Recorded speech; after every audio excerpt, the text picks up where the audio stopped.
Good morning बच्चों।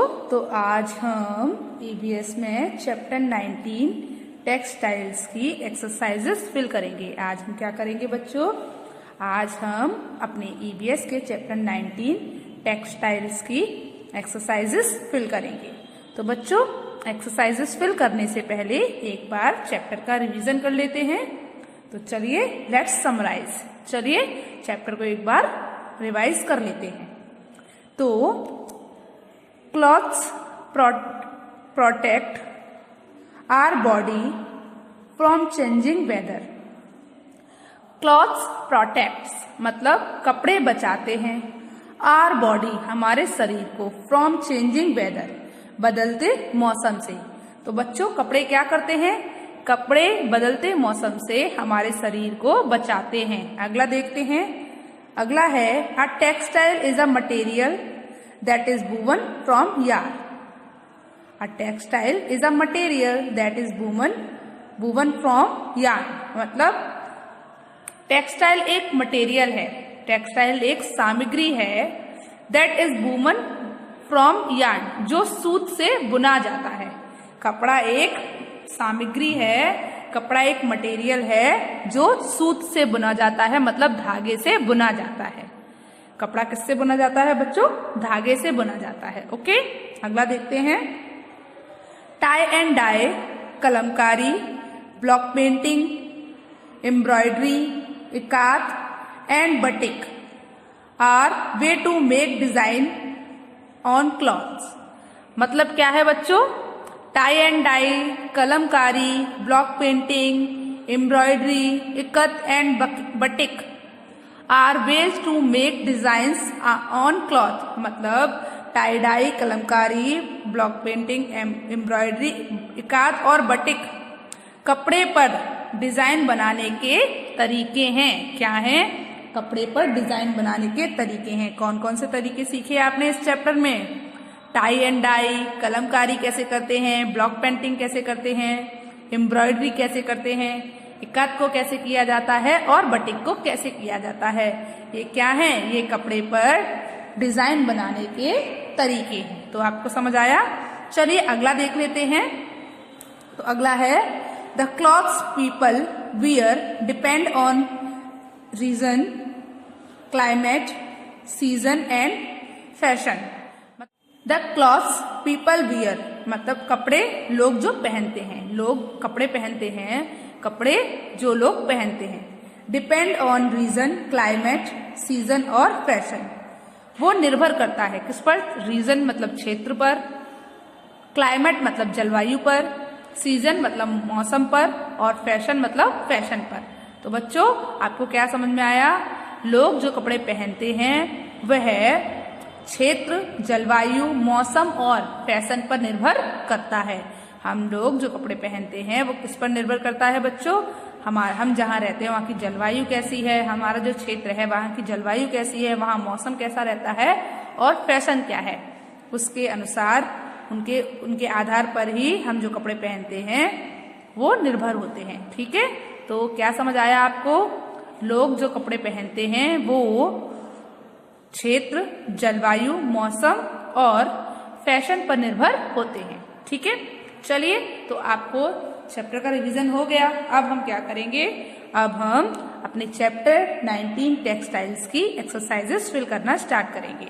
तो देखिए, जो हमारी फर्स्ट एक्सरसाइज है वो क्या है बच्चों? Multiple choice questions. क्या है? मल्टीपल चॉइस क्वेश्चंस मतलब एमसीक्यूज, जिसको हम क्या कहते हैं? MCQs. Tick the correct option. आपको क्या करना है? आपको टिक करना है जो भी आपका करेक्ट ऑप्शन हो उस पर।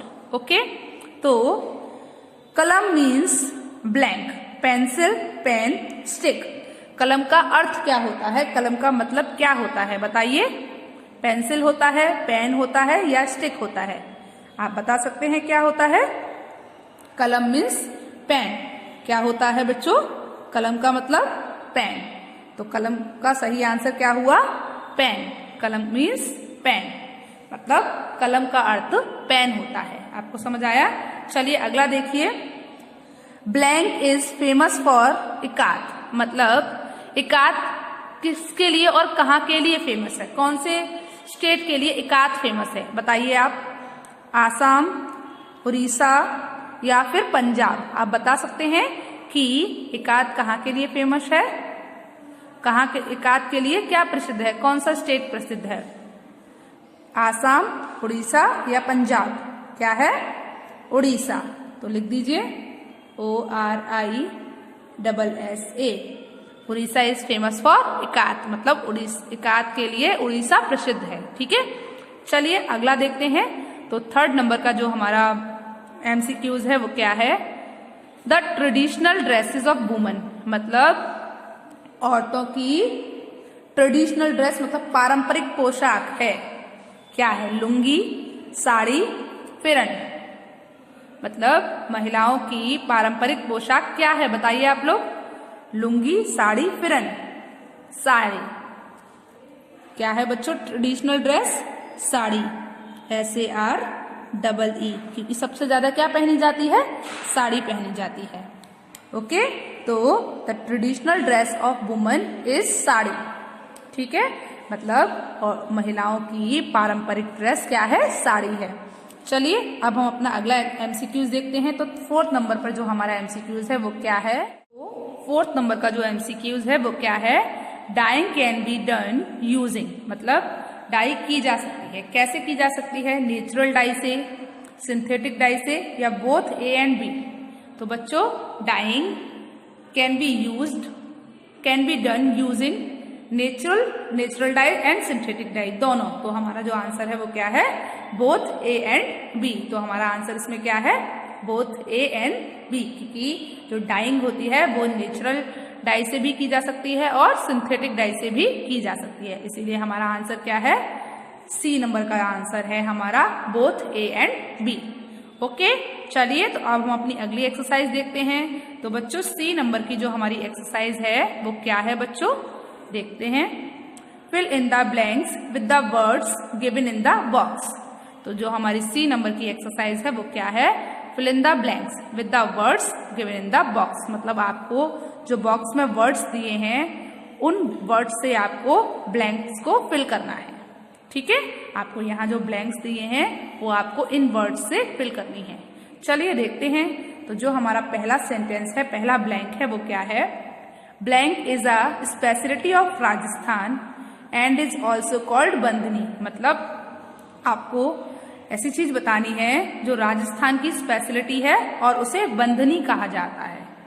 क्या कहा जाता है? बंधनी कहा जाता है। आपको एक ऐसी चीज बतानी है, एक ऐसी चीज बतानी है जो राजस्थान की स्पेशलिटी है, मतलब राजस्थान की विशेषता है और जिसे बंधनी भी कहा जाता है। तो बताइए बच्चों क्या है? Knitting, tie and dye, salwar kameez, mundu, embroidery. बताइए। टाई एंड डाई, क्या? Tie and dye. तो tie and dye is speciality of Rajasthan and is also called bandhani, मतलब टाई एंड डाई राजस्थान की विशेषता है और इसे बंधनी भी कहते हैं। समझ आया? टाई एंड डाई क्या है? राजस्थान की विशेषता है और इसे क्या कहते हैं बच्चों? इसे बंधनी भी कहते हैं। चलिए अगला देखते हैं। अगला क्या है? Blank is done on knitting machine, मतलब ऐसी कौन सी चीज है जो बुनने वाली मशीन से की जाती है? Knitting, salwar kameez, mundu, embroidery. बताइए आप, निटिंग मशीन से हम क्या कर सकते हैं? बुन सकते हैं ना। तो सेकंड नंबर पर क्या आएगा? Knitting. Knitting is done on knitting machine. Knitting is done on knitting machine, मतलब बुनने वाली मशीन से बुनाई की जाती है। ओके, तो यहाँ पर हमने क्या फिल किया है? निटिंग। चलिए अगला देखते हैं। तो थर्ड नंबर पर है इन पंजाब वुमन वियर, मतलब पंजाब में महिलाएं पहनती हैं। क्या पहनती हैं बताइए आप? पंजाब में महिलाएं सलवार कमीज, मुंदू, एम्ब्रॉयडरी। बताइए क्या पहनती हैं? बोलिए क्या पहनती हैं? सलवार कमीज, मुंदू या एम्ब्रॉयडरी। तो इन पंजाब वुमन वियर सलवार कमीज। तो पंजाब की महिलाएं क्या पहनती हैं बच्चों? सलवार कमीज पहनती हैं। तो पंजाब में महिलाएं सलवार कमीज पहनती हैं। तो यहाँ पर आपने क्या फिल किया है, सलवार कमीज। चलिए अगला देखते हैं।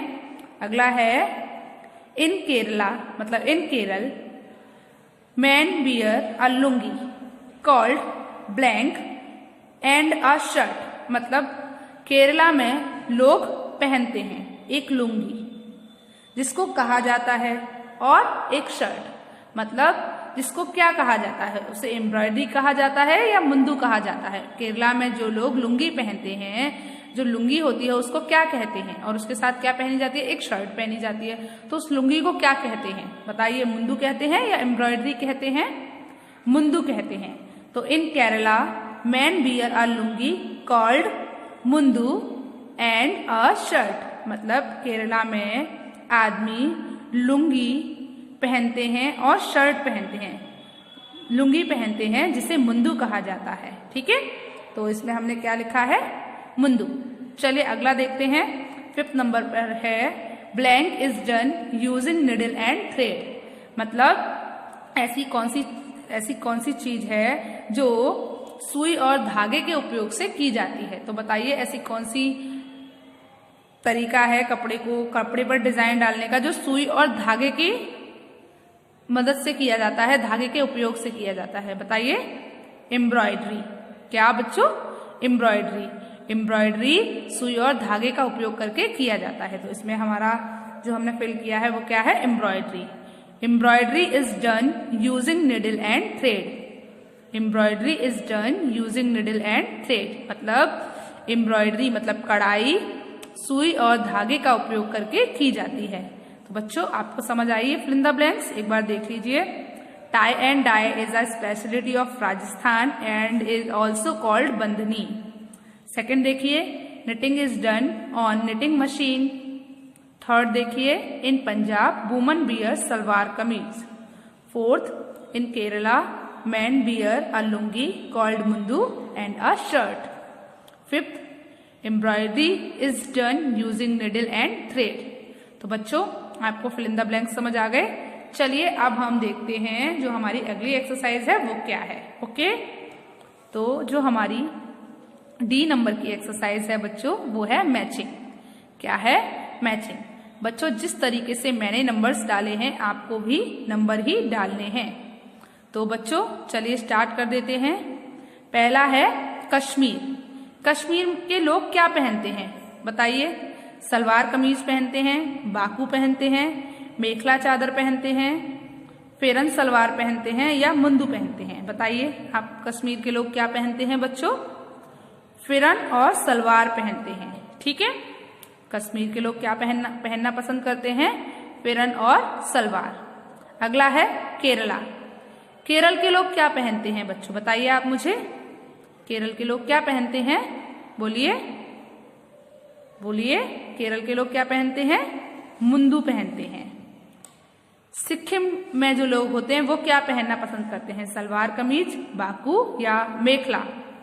बोलिए, सिक्किम में लोग बाकू पहनते हैं। पंजाब में लोग क्या पहनते हैं, पंजाब की जो महिलाएं होती हैं वो क्या पहनती हैं, सलवार कमीज या मेखला। बताइए, सलवार कमीज। और असम के जो लोग होते हैं वो क्या पहनते हैं, मेखला चादर। असम की जो महिलाएं होती हैं वो क्या पहनना पसंद करती हैं, मेखला चादर। ठीक है, तो बच्चों आपको भी इसी प्रकार नंबर ही डालने हैं मैचिंग में। ओके, आपको भी मैचिंग में क्या करना है, नंबर ही डालने हैं। ओके, आपको इस तरीके से मिलानी नहीं है। ओके, और बच्चों आज आपको होमवर्क में क्या करना है, आज आपको होमवर्क में ईवीएस के चैप्टर 19 टेक्सटाइल की ये सारी एक्सरसाइज अपनी ईवीएस की फेयर नोटबुक में करनी है। तो बच्चों आपको ईवीएस के चैप्टर 19 की एक्सरसाइजेस समझ आ गई। तो आज आपको ये सारी एक्सरसाइज अपनी ईवीएस की फेयर नोटबुक में करनी है। कैसी राइटिंग में, साफ और सुंदर राइटिंग में। कैसी राइटिंग में बच्चों, साफ और सुंदर राइटिंग में। तो आज का आपका होमवर्क क्या है, आज आपको ईवीएस के चैप्टर 19 की exercise number A, C and D अपनी ईवीएस की फेयर नोटबुक में लिखनी है। ओके, तो आज के लिए बस इतना ही। चलिए, गुड बाय।